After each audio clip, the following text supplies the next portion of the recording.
And we are back, second member of the Elite Four here, continuing this Pokemon Platinum run. And so mainly ground type for this fight. And as you can see, I just don't have any water types, any grass types. I don't even have any electric types, which is my favorite.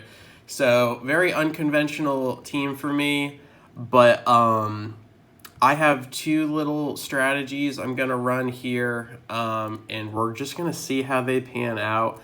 Again, the main goal here is just to not lose anybody, at least until you get to the final member. So these first three fights, I would just love it if we could keep my full team intact. So really, whatever it takes to do that is what I want to do. So Whiscash comes down.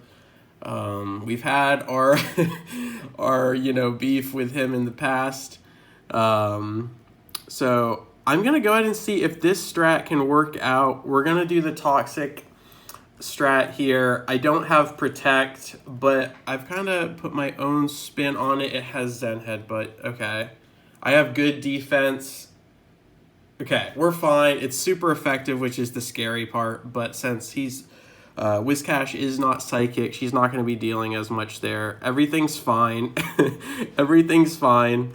So that's good. Just barring crits. If she uses Zen Headbutt and then it crits, that's where we're going to start looking a little bit scary here. Sandstorm comes down, which is super interesting. But it does play out with the rest of her team really well. And it's going to start chipping us, just like the poison is going to chip her here. Now, the thing I want to keep in mind is both the crit range plus Sandstorm is going to be important here. But we're just going to keep chipping. This is really good. Okay. So... okay, they are definitely going to full restore here. And that's going to proc first. So I'm going to go ahead and I think Confused Ray, because that's going to pop the confusion and the poison. So there's the full restore. Here we go here. We're just going to reset here. And then I also have Roost, which I'm planning on using as well. To get Crobat back to full health here. The Sandstorm will die down at some point. Okay. So Confused Ray is down. We're going to go ahead and get that Toxic. It does have a chance of missing, but Crobat is feeling it. Has hit two. Really good stuff here. We're taking this one really slow, but again, the main reason for that is because I didn't have any perfect counters for this battle. I really looked at the 4th and 5th battles and tried to plan accordingly for those. So we're just using what we have here, and I'm going to go ahead and Roost. I'm not going to get carried away, because if for some reason, again, they crit with the Sandstorm, I would just be so devastated. There, snaps out of Headbutt, or snaps out of Confusion, gets the Headbutt off there. Again, if that doesn't crit, we're fine. We can eat that, and the Sandstorm comes down.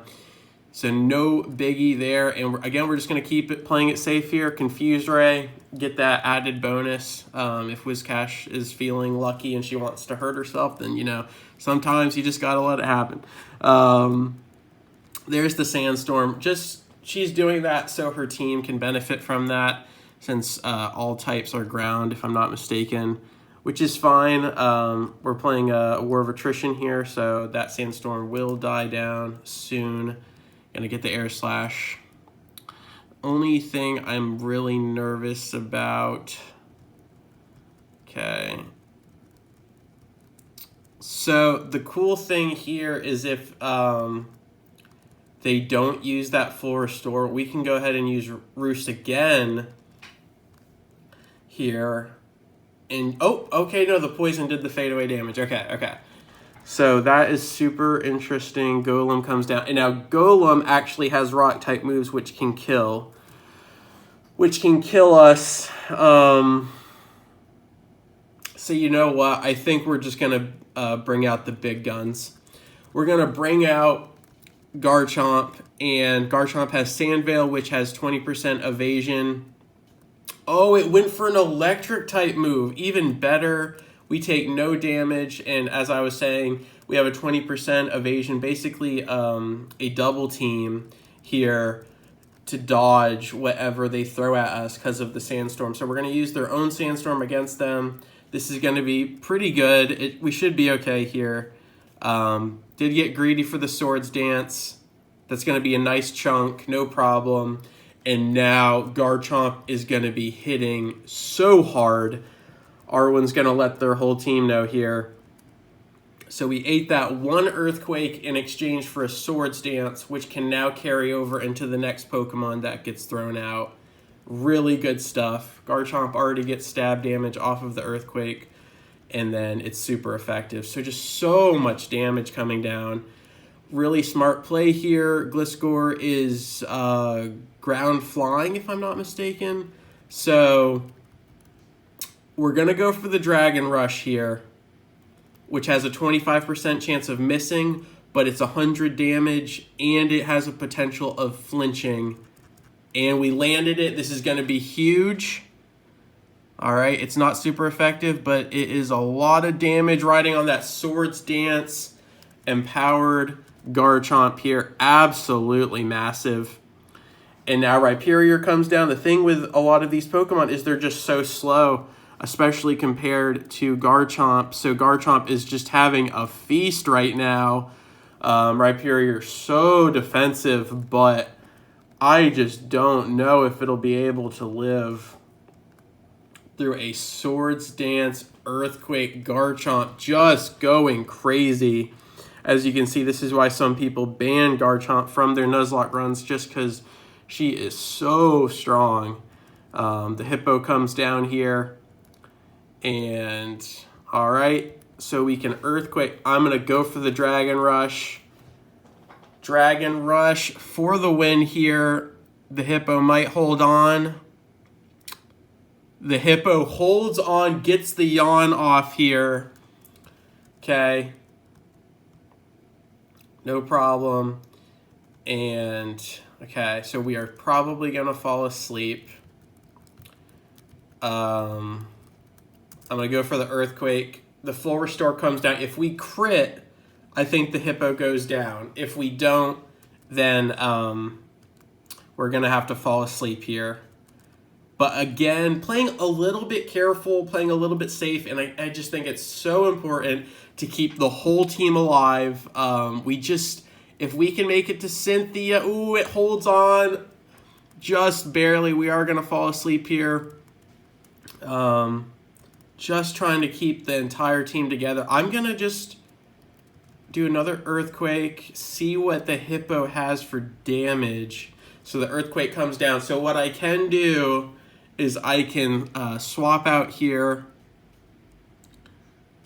Ooh, that's good damage. Okay, so what I'm going to do here for the finale, potentially, is swap out to our boy, or our girl really here, Staraptor, and just see if we can dodge the Earthquake first and foremost, since Garchomp is asleep and I don't want to play the crit game with Earthquake.